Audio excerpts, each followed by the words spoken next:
Train the muscles, not the joints.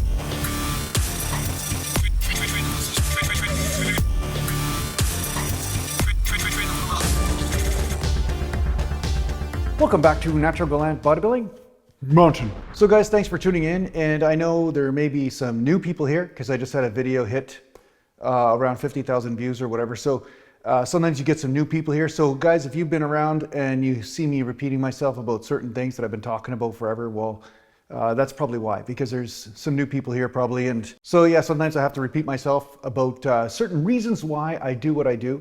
And hopefully this helps you guys find out what works for you. Yeah, that's funny. That was kind of like a rhyme. I'm rhyming now. So yeah, so it turns out I was right. A number of you guys have sent me messages or put comments down in the description talking about some of the bigger YouTubers now finally coming to terms with the fact that constant tension partials, especially under a stretch load for a certain muscle belly or so forth, works best or really well for building muscle. And the thing is that I've been talking about this for 30 something years. Ever since I started training, after about 4 or 5 years into it, I discovered this. And my brother knew this too. Like he would always train a certain way too. But the benefit I had back when I was competing was that I didn't have the peanut gallery telling me what to do. And the advantage of it was that most of the people in the gym that I was training around didn't look as good as I did. So they knew to shut the hell up because I had more gains than them. So they were kind of smart enough to know that maybe I was doing something right, you know? So now in this information age and everybody can be anonymous, they don't have to back up what they're talking about, right? So this is the thing. I've been saying this already for 12 years on YouTube. If you look back on my videos right from the beginning, if you look back at my list, I've got over 1,000 videos on there. You'll see that I've been talking about constant tension and partial reps, or at least reps where the tension stays on the muscle that you want to hit. Now, some people had issue with that. They said, no, it's got to be all the way up and all the way down, or you got to lock out your reps and all this stuff. Otherwise, it's just useless. Even though these same people would say that constant tension is a relevant idea and it's good for building muscle. So it didn't really make sense to me. The other thing is that a lot of people think that stretch of a muscle belly means full range of motion of the actual joint, and that is actually not true. So for instance, when I'm bench pressing here, I'm just warming up with just one plate here, but I'll show you what I mean, right? When I bench, I might come down here or I might touch my chest. But the truth is, when I touch my chest, I don't feel any extra chest stretch. All I'm feeling is a little bit of the delt stretch, a little bit of extra delt stretch. Now, you can decide whether that is what you want or not. And the truth is, I had a lot of people that started to not touch their chest and lift like this, and they had a better ability to keep more tension on the area they wanted to hit, which is the muscle belly of the chest. Also, some people that had shoulder injuries, like a shoulder dislocation like I had, right? Some people have certain labral tears or certain shoulder issues. They found that their shoulder didn't get irritated when they didn't touch their chest because they weren't overstretching it. They weren't, putting pressure on the joint capsule, but they also got better strength gains, right? Because they would go back a month or two after doing this constant tension method on their chest, and they found their full range of motion, 1 rep max, actually went up from doing a supposed useless type of repetition, like a partial rep, right? So one thing I want to say to all you natural bodybuilders out there is that you are not here to torture the body. You are here to use the body efficiently in order to gain muscle. There's nothing efficient about overstretching or injuring yourself.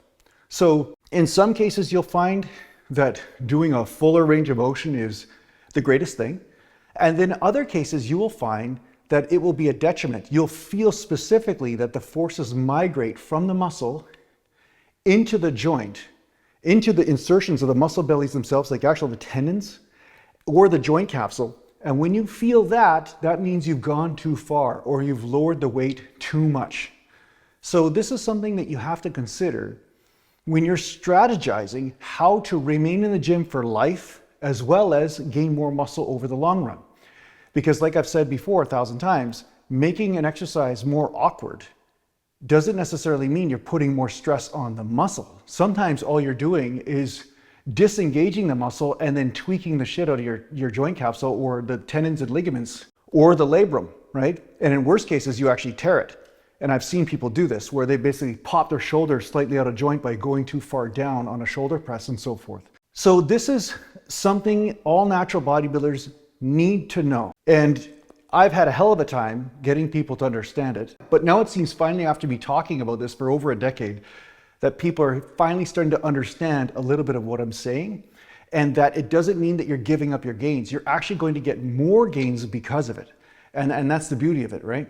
Now, any of you who have been here for a while know that sometimes I've done bench presses where I touch my chest, and sometimes I do it where I don't touch my chest. But I can easily get over 20 reps if I'm touching my chest, or over 20 reps if I don't touch my chest with 225. But yeah, it doesn't really matter. Just go with preference. But all I can say is that if something is injuring you or tweaking your shoulder, or say your shoulders feel off, or say you've pulled something or something's just rotated forward the wrong way or something, sometimes those are the days that you don't want to be going quite so far down. So that's okay. That's all I'm saying. There can be variations in how you do movements based on how your body feels. You don't have to be like a robot. Like no matter what happens in your body, it's like, okay, I must perform the exercise this way specifically, and all else, doing it any other way is useless. That's actually not true.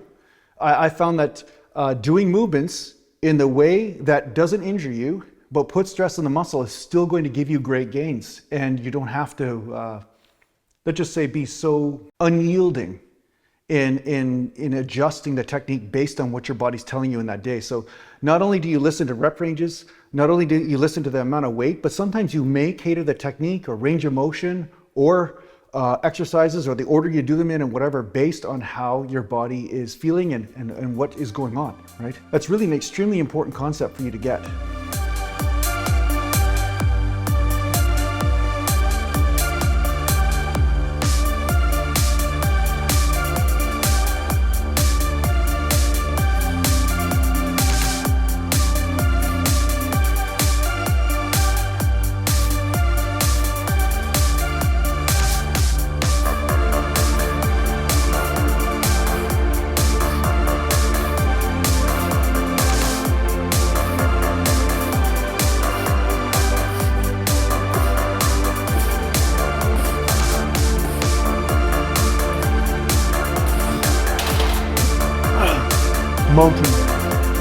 Mountain.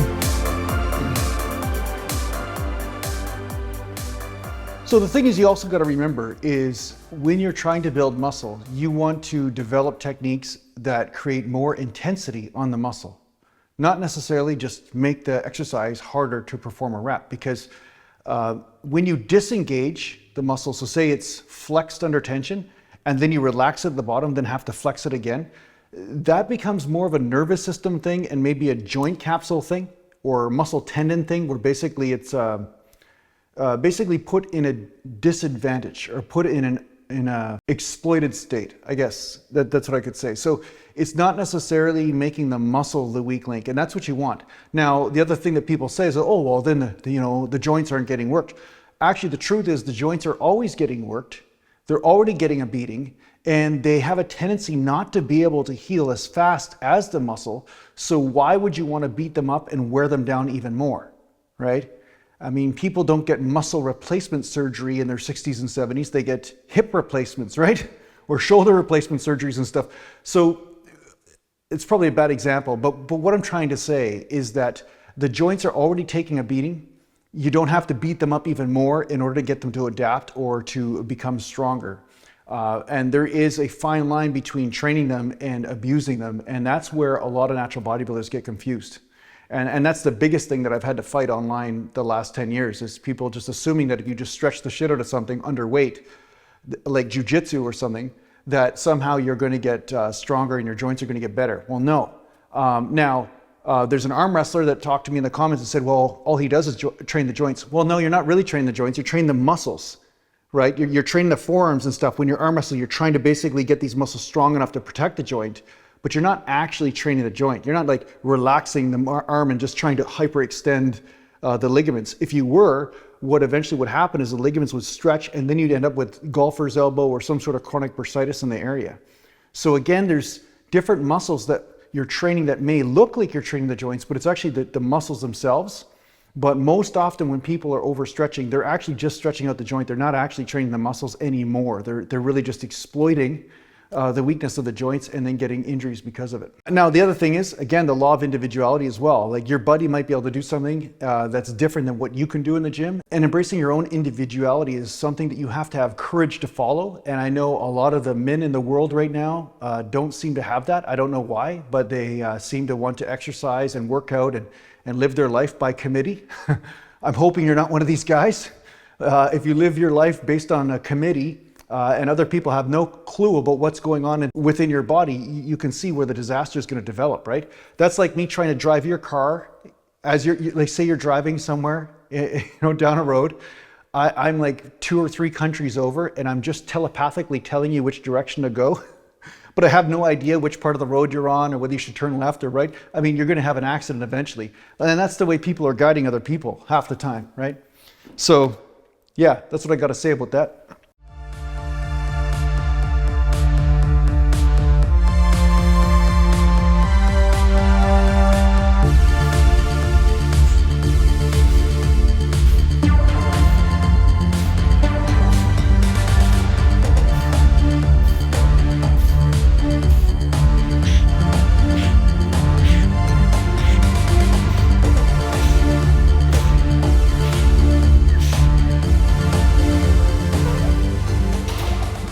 Mountain.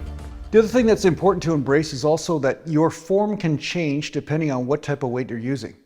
So you know that powerlifters do heavy partials as a big part of their training in order to blast through plateaus. And I remember when I was only 19 years old training in the gym, this guy that was a football player, he was bench pressing 4 plates for reps. His name was Bob, this guy, right? Just like, and he was a tall dude too, and he had this huge chest, like an Arnold Schwarzenegger type chest. And he was doing 4 plates for like sets of 4 or 5 reps on the bench. And he would do that for multiple sets. And I was squatting and he said, hey, if you want to increase your squat, just do some heavy partials. Just walk out with the weight, with 4 or 5 plates on your back and go back in. Now, of course, you want to do this safely. But what I'm trying to point out to you is that heavy partials also stimulate the body in a certain way. Right? You see guys doing farmer carries all the time or walking with huge amounts of weight in their hand, right? The reason why that works isn't because of range of motion, but because of overall stress load on the body.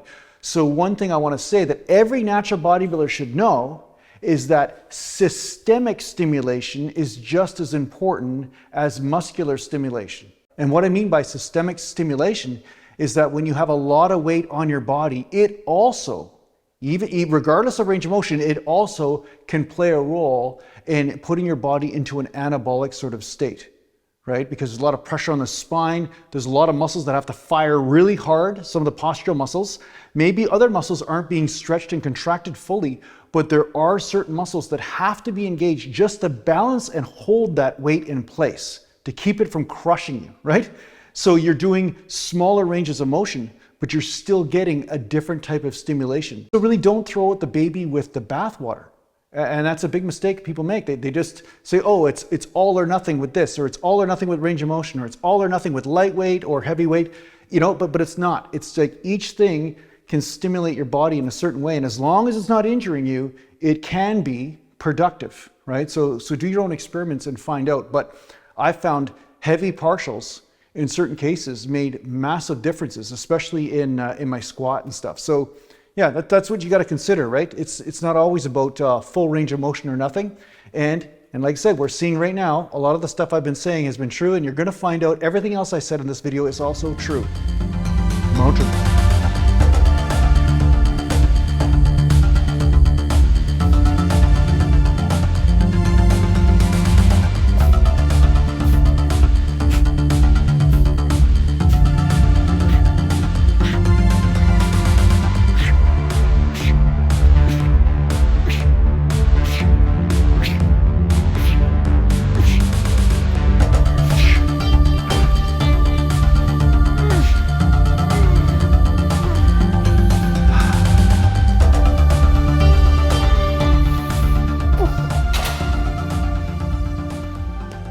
So yeah, mountain.